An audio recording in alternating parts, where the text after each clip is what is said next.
Welcome to Norton Summit, Adelaide, Australia. Here we are climbing up. This is the start of Norton Summit. This would be one of the Saturday morning TTs. And we're just cruising up the hill. I'm just making sure yep, that's me. Just checking to make sure the camera was working as I do the OCD. Here on the right here is my son Brooke from Prank Nation. And we're still cruising up the hill here. Saturday morning bunch. We have a local, not a local, but we have a BMC rider. I think it's Kohler, who was staying in Adelaide at the time, a local guy. So it's good to have some pro tour team vibe in the bunch. So we're cruising up. This would probably be April. You can see it's still a warm morning. It's probably March. Actually, it could even be December. I don't even fucking know. Either way, it's beautiful conditions for training. You can see that most of us are wearing minimal clothing. And look at this BMC. Look at the BMC rider. Look at the cadence is always good. If in doubt about cadence, look to the pros. When the pros are going full gas, then that's a good sign of cadence. It's very smooth pedaling action. Very smooth pedaling action. So I'm sitting here at the back of the bunch, and I'm just going to go around anyone who gets popped off the back. I just go around. So no judgment. No judgment. This is the first hairpin coming up. How to ride in the bunch. Ideally, if I was a weaker climber, I'd probably want to be up the front. Not at the front, but up the front. That way, if someone drops a wheel, I don't have to go around them. And that way, if I do drop wheels, I can drop wheels through the bunch. And then that way, I'm conserving energy. Will people use more energy to go around me? Yes. But if you're not the best climber, you're better off being in the front five. And that way, you can just... If you drop wheels, you can just sort of go through the bunch a bit and then hopefully stay on over the top. Depends on how steep the climb is. But if you're, if climbing's not your strongest, you definitely don't want to be last wheel, because it's just not where you want to be. Because as soon as you drop the wheel, you drop the bunch. At least if you're up the front and top five, if you drop the wheel, you're still in the bunch. Does that make sense? So you're better off being up the front, not at the front, but up the front if your climbing is not your forte, or if you're just struggling on that day. Because everyone has struggles. Maybe get dehydrated, or you're running out of carbs, you're running out of muscle glycogen, and you're just struggling to maintain contact. But you can see the BMC rider here, just smooth. Your legs are basically pistons. Your pistons, and you want to have the rev about 80 to 100. And if you're doing a sprint, you want to be like at least 130 to get the power. The higher the power, the higher the cadence is going to be. So we're just putting along here. So we'll probably be doing like sub 15-minute pace, maybe even sub 14 that day. You see the rider in front has the leg covers on and the arm covers. I think that's too much clothing to be riding with up a hill. I find you get a bit too hot. That's me personally. But then again, maybe this rider just came from down the top of the hill and it was cold, so it's hard to make a judgment. But just in general, you don't see me wearing much clothing when I'm going up a hill, because it's quite easy to overheat. And if you overheat, you dehydrate, and your blood plasma will drop off. And when your blood plasma drops off, so does your performance. So I recommend wear minimal clothing, just enough clothing that you don't get arrested, but just enough clothing that you don't, you're not cold, but you also don't overheat. And only with experience and doing the miles in all different types of climates, etc., will you work out what works for you. So even in the pro peloton, some guys really layer up and some guys don't. I generally do well in the cold. I don't like the cold, but I do well in it, as long as I have something to cover my fingers, some gloves, and maybe some booties. Some booties over the feet, which are good if you're in Australia right now and it's winter time. Then the booties are good. They're made of neoprene material, or some sort of nylonish material where it can keep the warmth in, especially if it starts raining and you're descending and it's maybe 5 degrees or 10 degrees Celsius. If it's under 10 degrees, then I'll pull my booties out. I'll definitely pull the booties out. If it's under 10 degrees, I'll pull my gloves, my full finger gloves out. And if it's raining, I wear a Gore-Tex jacket and also have fenders on my bike. The best fenders I like are called Crud Road Racer. That's C-U-R-D Road Racer. Not sponsored. They have sent me out some of those, so maybe technically sponsored, but not sponsored. Let's just forget I just mentioned that.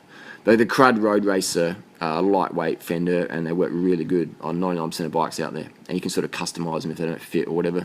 If you're running 25mm tyres or less, they work. If you're running bigger tyres than 25, then you may have an issue with fenders. If your tyres are that big, then you probably have to run a special fender, which is fine. Let me just have a quick yawn.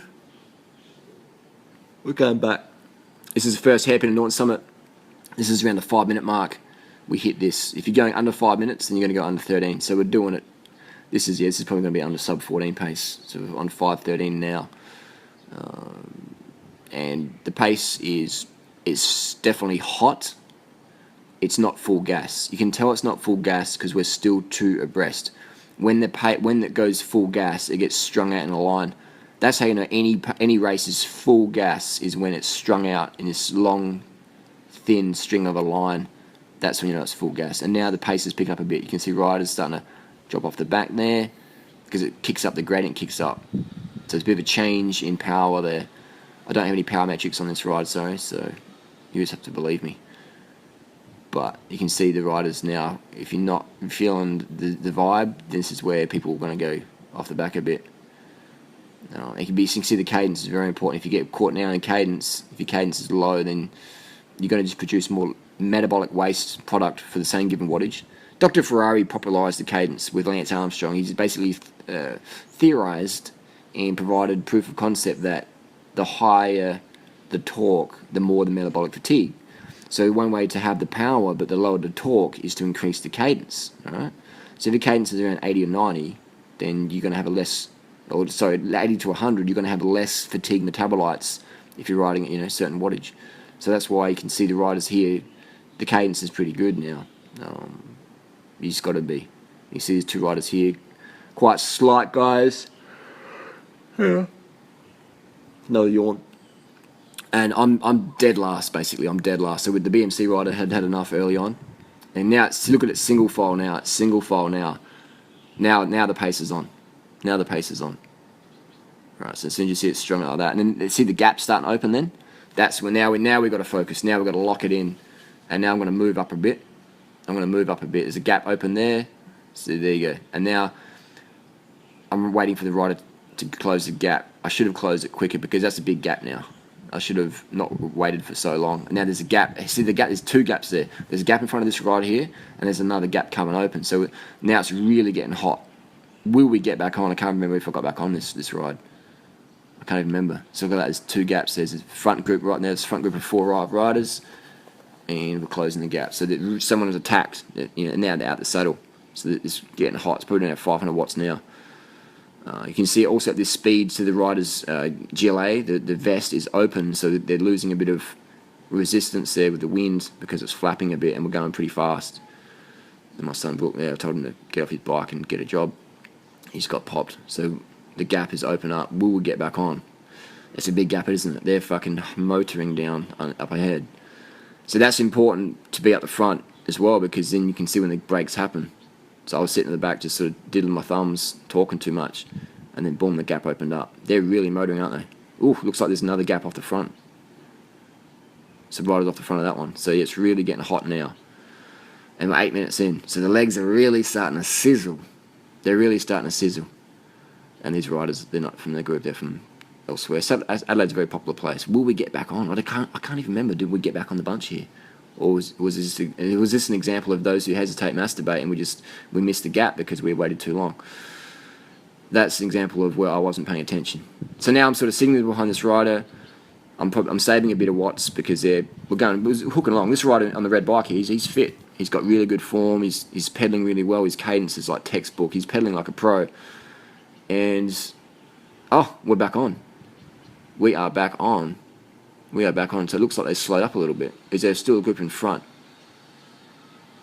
So it looks like we either sped up or they slowed down or whatever. But it's still strung out. Still single file. So it looks like the pace is still on. But this is a good example of just as soon as the gap opens up, you got to hit it straight away. Let's see what's going to happen here. You can see the rider here, the yellow socks. Cadence a bit low. But now that rider's a lot faster. His cadence has come up in the last year or 2. His cadence is quite high, and he's ripping it up. He's quite a force, and he's lost a bit of weight as well. So we've got everyone here. It's 1, 2, 3, 4, 5, 6 of us left. What's going to happen now?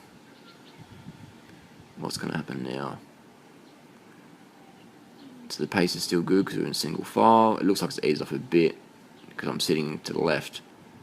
If I was really hurting, I'd be sort of off the back a little bit. And this is the last stretch of Norton Summit.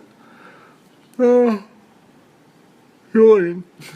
It is great that every Saturday or every Thursday or every Tuesday morning there's highly motivated individuals like these guys and girls who are out there willing to just put it on the line up Norton Summit and or Dorsett, anywhere in the world. There's this highly motivated individuals. So I'd recommend find those highly motivated individuals and hit the hills with them. And it's very safe going up a hill with a bunch.